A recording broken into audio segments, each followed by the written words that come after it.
नमस्कार। Motivational story प्रेरणादायक कहानियां के इस कार्यक्रम में श्रीमान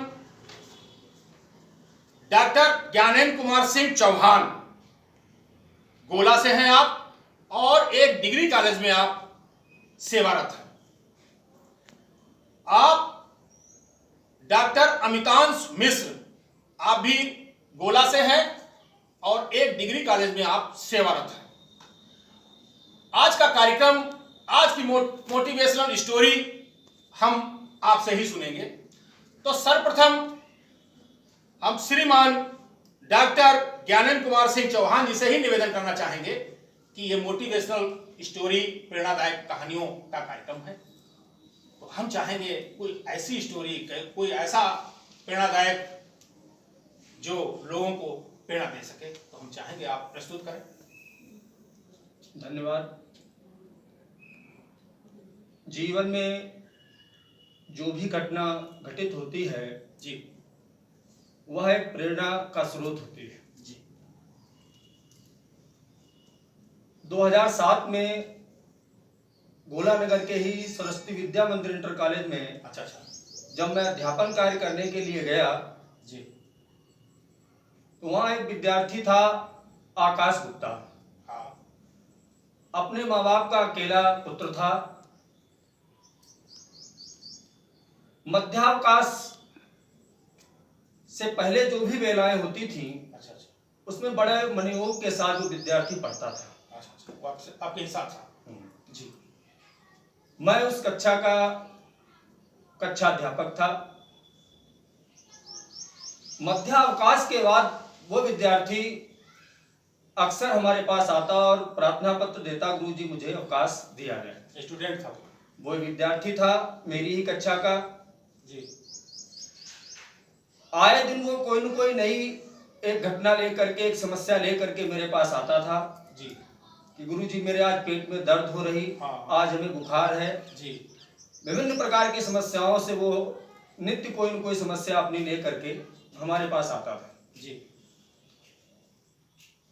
उसका कारण एक था जी, कि मध्यावकाश के बाद जी, गणित की वेला हुआ करती थी। अच्छा, वह विद्यार्थी गणित में बहुत ही कमजोर था। अच्छा, वीक था। गणित उसको समझ में आती नहीं थी। जी, गणित के अध्यापक कभी कभार उसको दंडित भी करते थे, बिल्कुल। लेकिन गणित उसको समझ में नहीं आती थी। माँ बाप का अकेला पुत्र था। जी, माँ बाप भी उसको बहुत ज्यादा प्रेम करते थे। रोज आते थे जी, कि गुरुजी हमारे बच्चे का ध्यान रखना। जी, वह विद्यार्थी विचलित हो गया। अच्छा, किसी चीज को लेकर। गणित विषय को लेकर के वो विचलित हो गया जी, और माँ और पिता से अपने कहा कि मेरा नाम वहां से कटा दिया जाए, हमारे गणित समझ में नहीं आ रहे। नहीं आ रहे। जी, गुरुजी हम थे ही उनके कक्षा अध्यापक थे।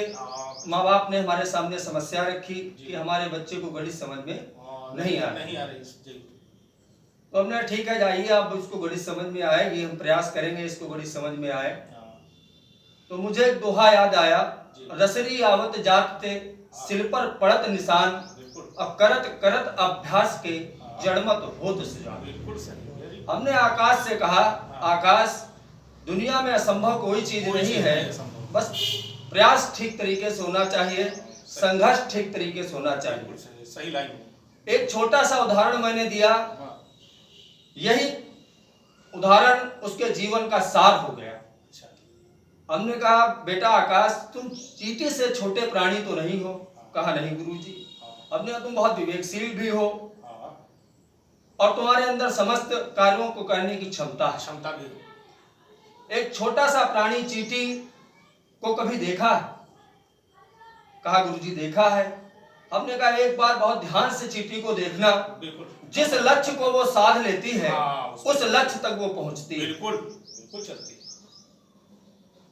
एक चींटी एक पत्थर के ऊपर चढ़ने का प्रयास कर रही है।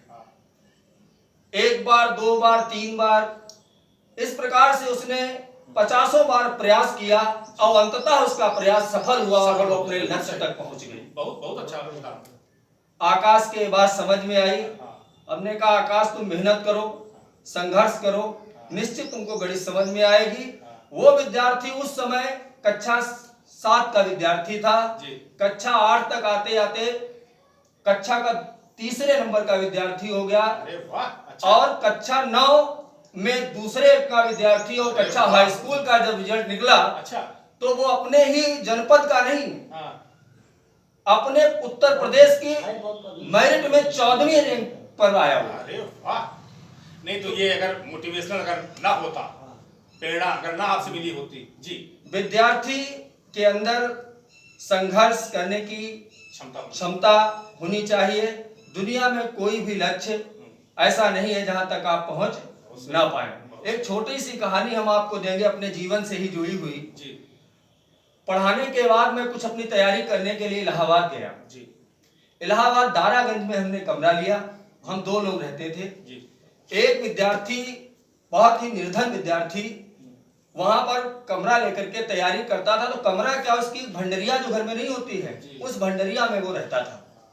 तो उस भंडरिया की स्थिति ये थी कि उसके पैर सीधे नहीं होते थे, लेटने के बाद पैर नहीं सीधे होते थे। हम लोग पढ़ने के लिए गए थे, तो जब भी हमारी आंख खुलती तो मैं उस विद्यार्थी को पढ़ते हुए देखता था। अच्छा अच्छा। उस विद्यार्थी से मुझे प्रेरणा मिली कि यार ये कल का विद्यार्थी और इतनी मेहनत करता है और हमको भी मेहनत करनी चाहिए। हम भी अपना पढ़ते, उसको देखकर पढ़ने लगे।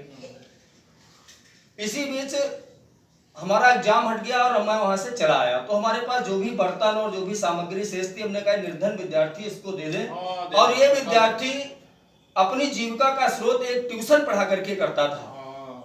हमने कहा बेटा तुम क्या बनना चाहते हो? तो उसने कहा गुरुजी मैं कर्नल बनना चाहता हूं। ठीक है। तो हमने कहा बेटा तुम कर्नल बन जाओगे, तुम्हारी निष्ठा, तुम्हारी लगन, तुम्हारी तपस्या और तुम्हारा साहस जो है वो हमें दिखाई पड़ रहा है कि तुम कर्नल बन जाओगे। और वह विद्यार्थी जब मैं वापस आ रहा था घर, तो मुझे इलाहाबाद स्टेशन पर छोड़ने आया। मैं घर चला आया और उसके 1 वर्ष के बाद मैं श्री रामचंद्र शास्त्री महाविद्यालय में प्राचार्य था।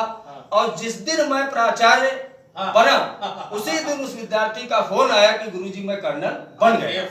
Very good. जीवन में जो भी लक्ष्य व्यक्ति साध लेता है, जीवन में जो भी व्यक्ति लक्ष्य साध लेता है, अगर ठीक तपस्या, सच्चा संघर्ष किया जाए तो कोई भी मंजिल नहीं है। बहुत बहुत धन्यवाद। जीवन में संघर्ष और दुख, इन दोनों में थोड़ा अंतर है। चलिए, बहुत बहुत धन्यवाद आपका।